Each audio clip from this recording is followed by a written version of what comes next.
पीड़ा, दिल्ली की हार की जो पीड़ा है, वो माननीय प्रधानमंत्री जी भुला नहीं पा रहे हैं। पिछले कुछ महीनों में मैं भारतीय जनता पार्टी के बहुत सीनियर लोगों से मिला, कई केंद्रीय मंत्रियों से मिला, बीजेपी के कई सीनियर लीडर्स से मिला। उन्होंने प्राइवेट में बताया कि जब से दिल्ली की हार हुई है, दिल्ली के अंदर ना केवल भाजपा हारी, दिल्ली के अंदर भाजपा का पूरी तरह से सफाया हो गया। तो बोले जब भी आपका नाम आता है प्रधानमंत्री जी के सामने, वो ऐसे तिलमिला जाते हैं जैसे उनका खून खौल उठता है अगर कोई अरविंद केजरीवाल का नाम प्रधानमंत्री जी के सामने ले लें, बुरी तरह से बौखला जाते हैं। पिछले जब से हमारी सरकार बनी है, हमने पूरी कोशिश की है, हमें जनता ने वोट दिया है, जनता की हमसे बहुत उम्मीदें हैं, और जो भारी बहुमत जनता ने दिल्ली की सरकार को, आम आदमी पार्टी को दिया है, उससे लगता है कि जनता की कितनी अपेक्षाएं हम लोगों से, कितनी उम्मीदें हम लोगों से, उन्हीं उम्मीदों को पूरा करने के लिए रात दिन लगे हुए हम लोग, 24 घंटे काम कर रहे हैं हम लोग। मैं माननीय प्रधानमंत्री जी से भी मिला, शायद 2 या 3 बार उनसे मुलाकात हुई है प्राइवेट में। उनको मैंने एक ही बात कही, मैंने कहा प्रधानमंत्री जी, हमें आपसे पैसा नहीं चाहिए, हमें आपसे जमीन भी नहीं चाहिए, जितनी जमीन है हम उसी से काम चला लेंगे। ये जो रोज रोज की खिचखिच है, कभी एलजी को पीछे छोड़ देते हो, कभी एसीबी को पीछे छोड़ देते हो, कभी किसी को पीछे, ये बंद कर दो, हमें तंग करना बंद कर दो। रोज रोज की जो हमारी सरकार के अंदर आप अड़चन डाल रहे हो, ये बंद कर दो। आपके जितने प्रोग्राम हैं मैं पूरे करके दूंगा।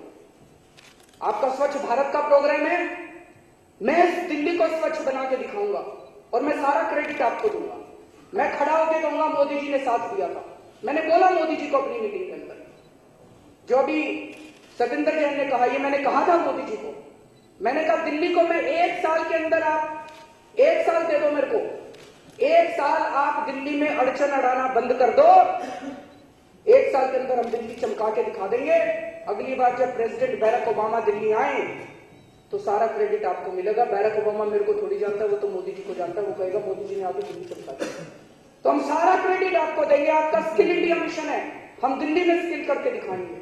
आपका स्वच्छ भारत है, हम दिल्ली में भारत को स्वच्छ करके दिखाएंगे, दिल्ली को स्वच्छ करके दिखाएंगे। आपका योगा का सपना है, हम योगा दिल्ली को करके दिखाएंगे योगा। लेकिन आप अड़चन अड़ाना बंद कर दो।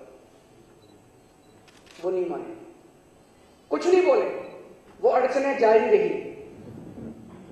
लेकिन दोस्तों 15 दिसंबर को जो हुआ, उसके पहले वो हमारे विधायकों को गिरफ्तार करते रहे, हम चुप रहे।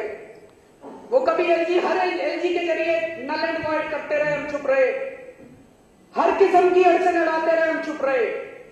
लेकिन 15 दिसंबर को जो उन्होंने किया, वो भारत के इतिहास में एक शर्मनाक दिन, काला दिन है। शर्म आनी चाहिए कि भारत के प्रधानमंत्री को जो इस किस्म का उन्होंने हरकत की है। जब मैं सुबह सुबह दफ्तर के लिए निकलने लगा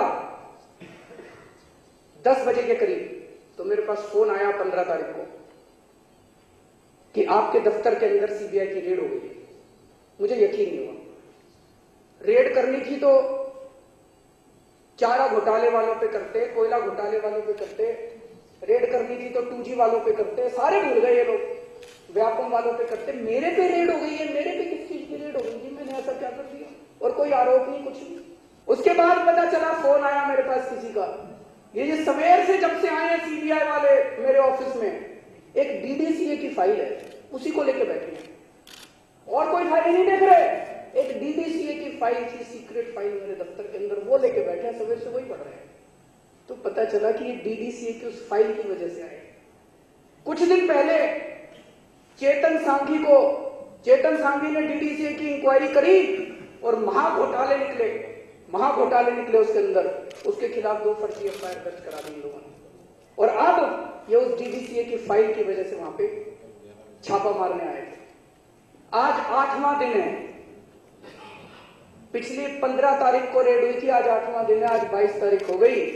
8 दिन के अंदर 6 दिन तक लगातार राजेंद्र कुमार की इंटेरोगेशन की गई है। 50 घंटे से ज्यादा की इंटेरोगेशन हुई, 14 घंटे से ज्यादा रेड चली, 14 ठिकानों पे रेड चली। मैं माननीय प्रधानमंत्री से ये पूछना चाहता हूं, क्या मिला आपको? कुछ नहीं मिला। अगर मिलता तो सीबीआई को मिलता बाद में, बाहर आके पहले बताता हूं ये मिल गया, ये मिल गया। लीक करने में सीबीआई से ज्यादा माहिर कोई नहीं। अभी तक कुछ नहीं मिला। क्या मिला? कह रहे जी राजेंद्र जी के अकाउंट में 27 लाख रुपए मिले।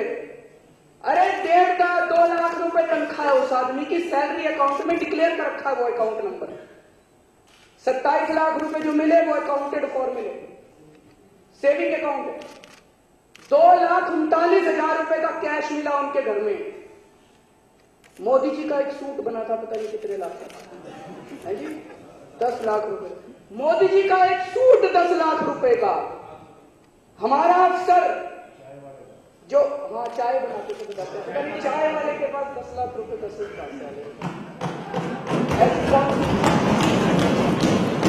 ऐसी कौन सी चाय बेचा करते थे 10-10 लाख रुपए के सूट। और बता रहे 1 लाख रुपए से कम तनख्वाह है। इस अफसर की 2 लाख रुपए महीने की तनख्वाह और 2,39,000 कैश मिल गया, वो भी अकाउंटेड को। एक लॉकर मिला, उसमें कुछ नहीं, खाली लॉकर, और 12 दारू की बोतलें मिली। इस दुनिया के सबसे बड़े जनतंत्र के सबसे बड़े प्रधानमंत्री रेड करवाएं और 12 दारू की बोतलें मिले तो शर्म की बात है। ये 16 साल के बच्चे ही नहीं रेप करते। अभी आपने पढ़ा होगा कि एक आर्मी ऑफिसर ने रेप किया और खुद ही सुसाइड कमिट कर लिया, अपने भाई को लिख के देखा। रोज आज अखबारों में आप पढ़ रहे हैं